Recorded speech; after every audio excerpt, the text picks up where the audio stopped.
तो account which are open in the books of head office, देखिए मैंने बोला ना हेड ऑफिस बनाता है, तो हेड ऑफिस एक अकाउंट ओपन करता है, उसको ब्रांच अकाउंट कहते हैं, रिलेटेड टू ब्रांचेज, उसकी जितनी भी ब्रांच होती हैं। The main objective of these account to know the working ability of and profit of the branches, हर ब्रांच से उसको कितना प्रॉफिट हो रहा है ये वो कैलकुलेट करते हैं, वो मतलब बिजनेस, ठीक है।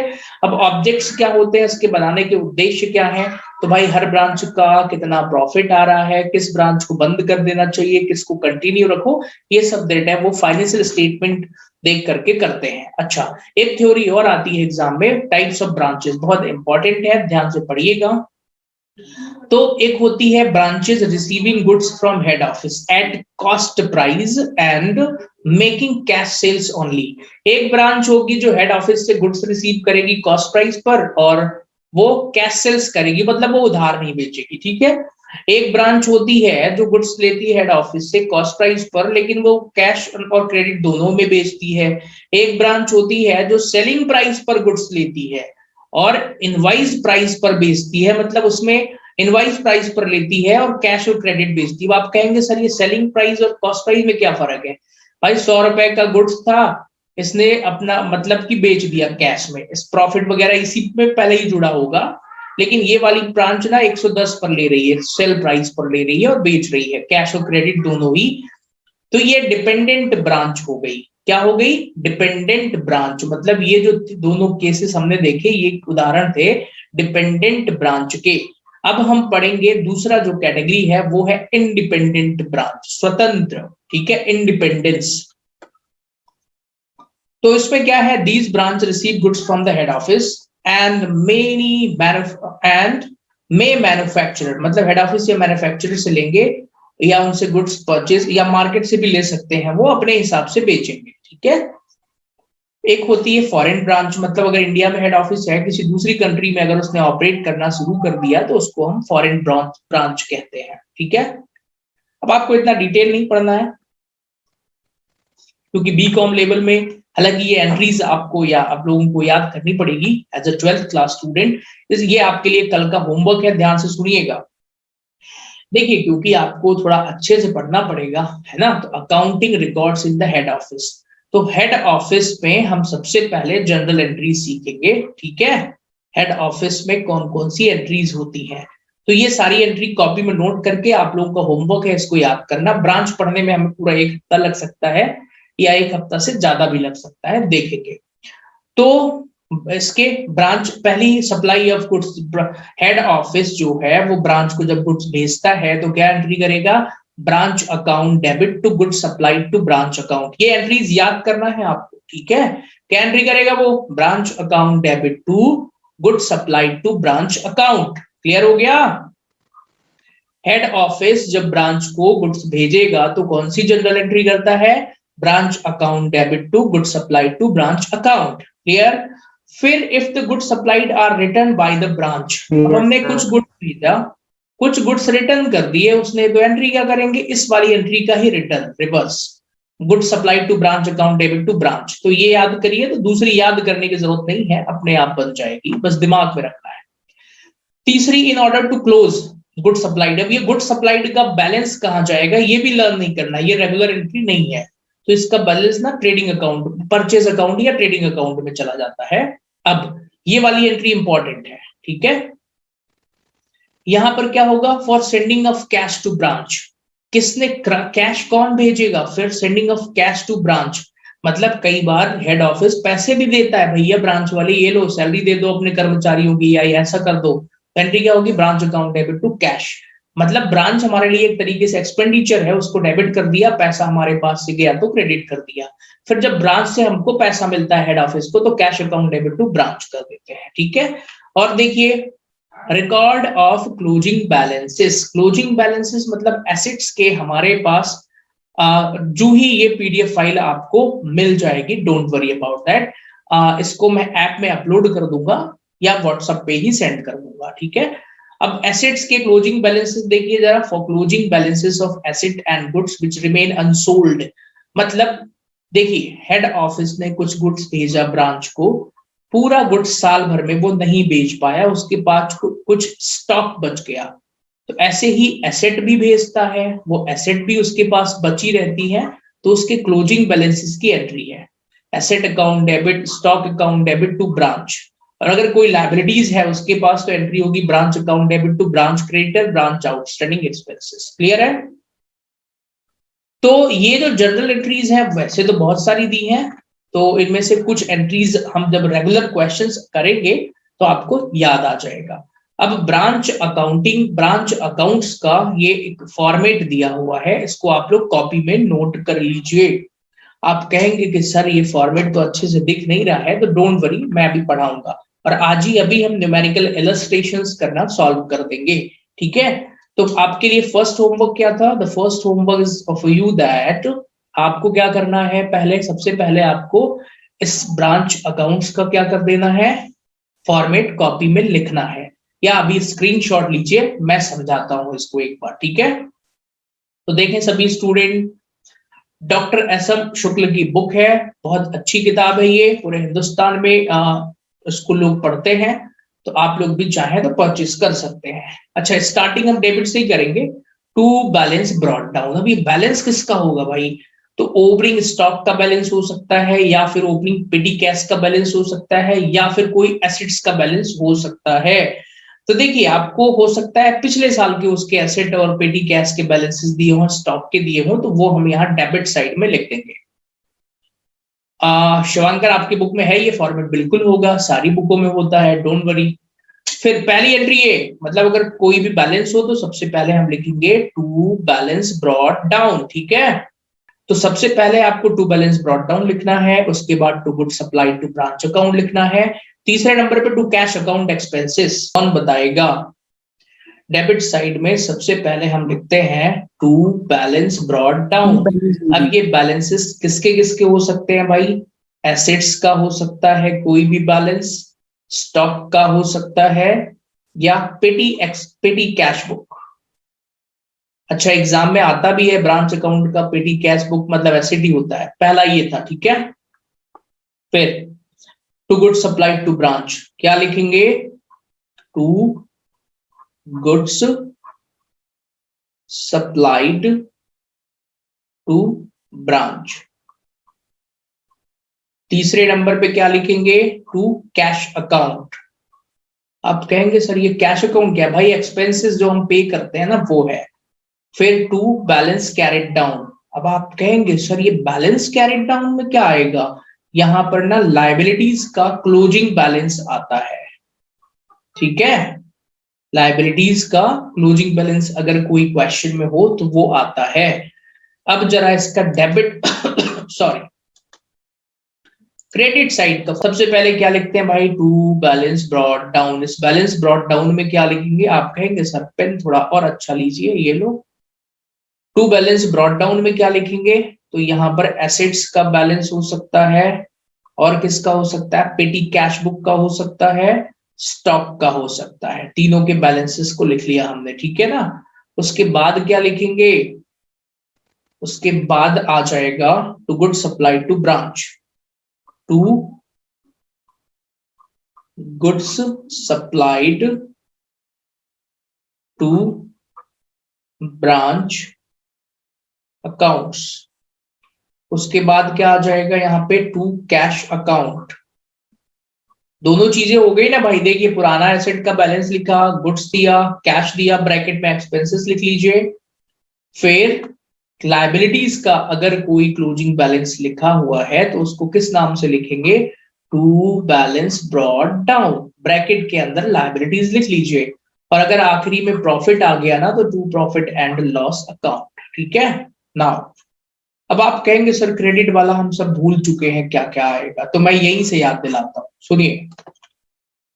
आपने लाइबिलिटीज का क्लोजिंग बैलेंस यहां लिख लिया, ये तो इसका ओपनिंग तो डेबिट में ही आएगा। तो सबसे पहले तो लाइबिलिटीज का balance by balance brought down, अगर कोई लाइबिलिटीज है तो।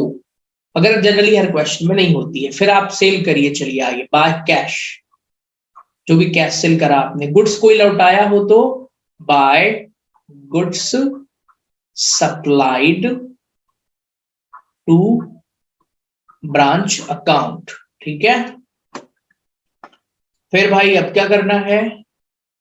अब आप कहेंगे सर आपको ही भूल रहा है क्या? नहीं, मुझे नहीं भूल रहा है। देखिए पहली स्टेप क्या है, एसेट लायबिलिटीज का क्लोजिंग बैलेंस। फिर कैश सेल बेचा, मतलब कैश में अगर आपने बेचा हो, कोई गुड्स लौटाया हो, जो एसेट आपके पास बच गई हो, by balance carried down asset का।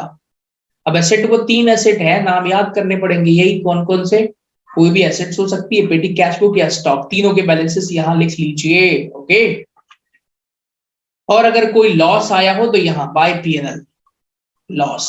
ठीक है।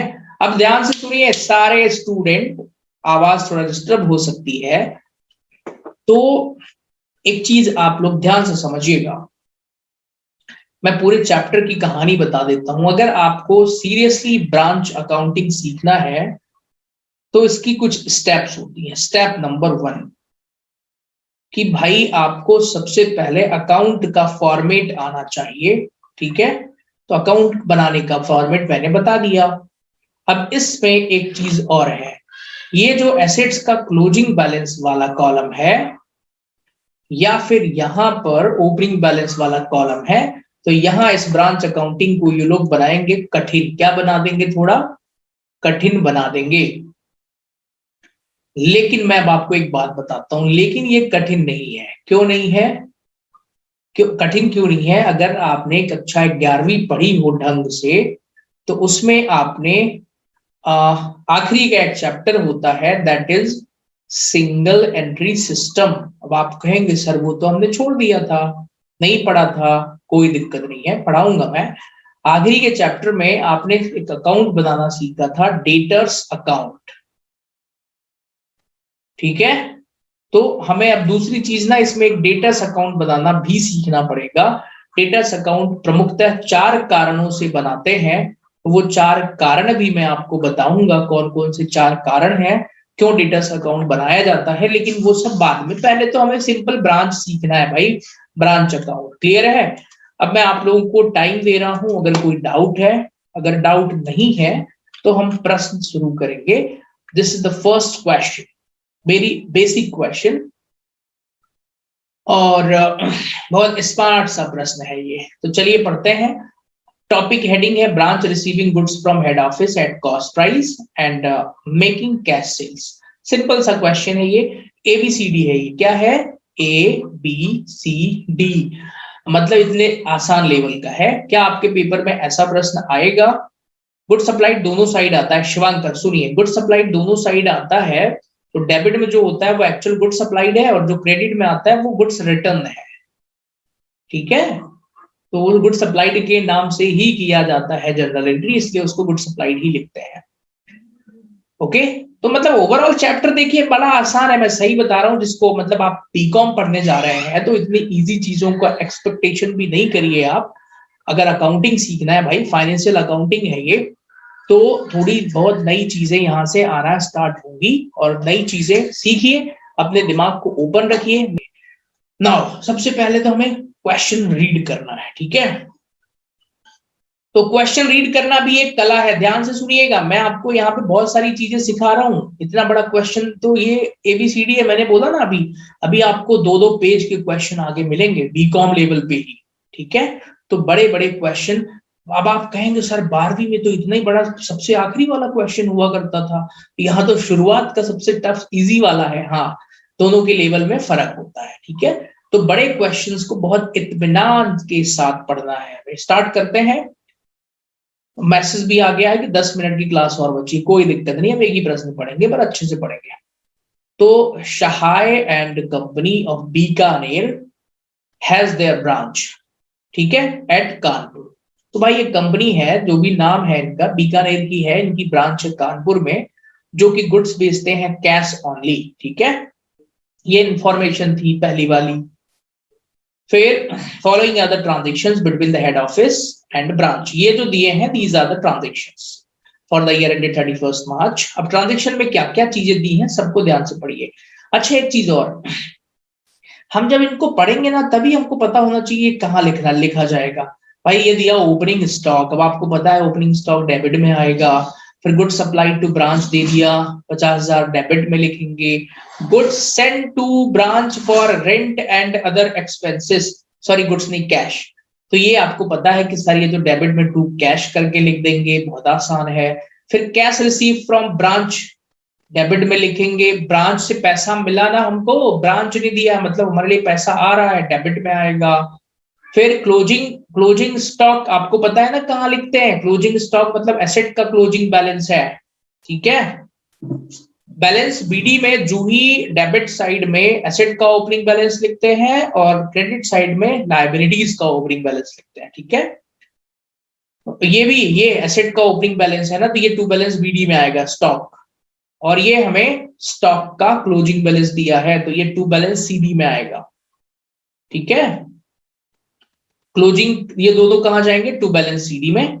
अच्छा ये सब तो ठीक था, आपने कहा सर हमने तो फॉर्मेट याद कर लिया और सारी चीजें समझ में भी आ रही हैं, लेकिन क्योंकि ये बी कॉम है और आप फाइनेंशियल अकाउंटिंग सीख रहे हैं, आप में से कुछ लोग बाद में सीए बनेंगे, कुछ लोग सीएस बनेंगे, कुछ लोग अकाउंटेंट बनेंगे, कुछ ना कुछ आपको कॉमर्स फील्ड में करना है, ठीक है। दिख नहीं रहा है बैलेंस, अभी तो, अरे अमाउंट देखिए आप, डोंट वरी, अंदाजा लगाइए, कोई दिक्कत नहीं है। आइए सॉरी, ये पढ़ते हैं। फ्रॉम द अबव इंफॉर्मेशन मतलब भाई जो ऊपर जानकारी दी है, pass the necessary journal entries and prepare Kanpur branch account and the necessary account in the books of head office. सुनिए, पेपर में जनरल एंट्री पूछा जा सकता है या फिर ब्रांच अकाउंट। ये नेसेसरी अकाउंट मतलब ये लेजर की बात कर रहा है, तो भैया ऐसा है कि हम लेजर नहीं बनाएंगे, है ना, पेपर में भी नहीं आता और बहुत बच्चों वाला काम है, तो लेजर नहीं बनाएंगे। फिर भी आप चाहें तो एक आध क्वेश्चन की प्रैक्टिस कर सकते हैं। तो इस क्वेश्चन में करना क्या है, पहले जनरल एंट्री करना है फिर लेजर बनाना है। अकाउंटिंग का रूल ही होता है पहले जनरल फिर लेजर, ठीक है। ओके स्टार्ट करें जनरल एंट्रीज। अच्छा आप खुद ही सोचिए कि यहाँ जो ट्रांजेक्शन्स दिए हैं इनकी एंट्रीज क्या क्या ट्रांजेक्शन हो रहा है। सबसे पहले हमने गुड सप्लाई किया, फिर कैश कैश दिया, फिर वहां से पैसा आया, फिर ये क्लोजिंग बैलेंसेस। टोटल एंट्रीज कितनी, 4, और एक आखिरी वाली। पहली एंट्री क्या होगी, गुड्स दिया हमने तो branch account debit to stock, मतलब ये ओपनिंग स्टॉक की एंट्री हो गई, ठीक है। फिर ये हमने गुड सप्लाई की दूसरी एंट्री, तीसरी पैसा देने की खर्चा, चौथी पैसा आने की, पांचवी क्लोजिंग एसेट के जो बैलेंसेस हैं, और छठवें प्रॉफिट एंड लॉस अकाउंट। आप कहेंगे सर ये एंट्री बिल्कुल समझ में नहीं आई, अरे छोड़िए पहले लेजर सीख लें, आइए। तो भाई पहली sorry, to balance brought down को किस नाम से लिखा इन्होंने, to stock at Kanpur branch. अब आप तो इनको टू बैलेंस बीडी करके लिख दीजिए तो भी चलेगा।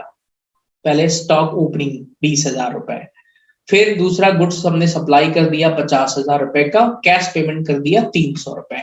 तीनों एंट्री हो गई, समझ में आ गई तीनों। क्रेडिट साइड में कैश सेल्स इतने का, फिर बस कैश सेल के अलावा और कुछ दिया ही नहीं है, तो हमारी जो क्लोजिंग बैलेंसेस दो दिए थे, कौन कौन से, ये दोनों चीजें क्या है हमारी, by balance carried down, by balance carried down, ये दोनों। अच्छा आप कहेंगे सर ऐसा लिख सकते हैं, ऐसे लिखिए कोई दिक्कत नहीं है। फिर क्रेडिट के टोटल से डेबिट के टोटल को घटा देंगे तो 4710 रुपए आ जाएगा और यही हमारा प्रॉफिट हो जाएगा। अभी मैं आपको सही सही बताऊं, ये बिल्कुल trading and profit and loss account की तरह है, वही चीज है, नाम बदला हुआ है बस, ठीक है ना।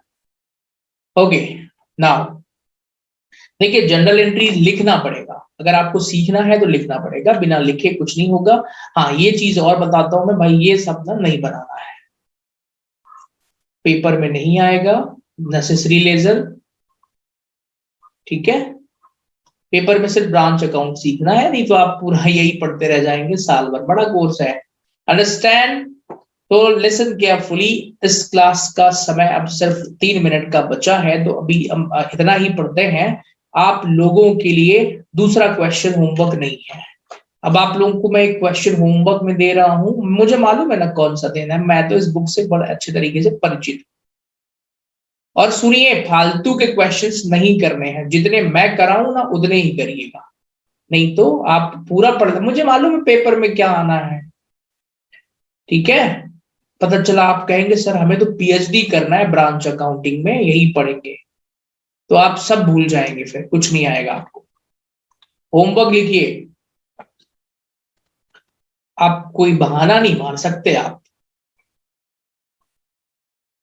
कि सर मेरे पास किताब नहीं है। स्क्रीनशॉट कैप्चर करिए यहां से यहां तक का, HW 1 2 3 कैप्चर। ठीक है, सब समझ में आ गया? That's great Shivankar. तो होमवर्क लिखिए, मैं अभी आप लोगों का एक ग्रुप तुरंत बना देता हूं एंड होमवर्क आप लोगों को लिखने के बाद इसको सेंड कर देना है। कहां सेंड कर देना है? बोलिए कहां सेंड कर देंगे? उसी ग्रुप में। ओके, ऐप के अंदर सुनिए, अभी मैं व्हाट्सएप ग्रुप नहीं बनाने वाला हूं। एक काम करता हूं, आप सभी स्टूडेंट तीन अभी सुनिए जरा, आप ऐप के अंदर जाइए, वहां पर आप सभी लोग वैसे तो जुड़े हुए हैं बी कॉम वाले ग्रुप में, है ना? तो उसी ऐप के अंदर ही आप इन तीनों क्वेश्चन के सॉल्यूशन जो है ना वो पोस्ट कर दीजिए। देखता हूं मैं सबसे पहले कौन पोस्ट करता है।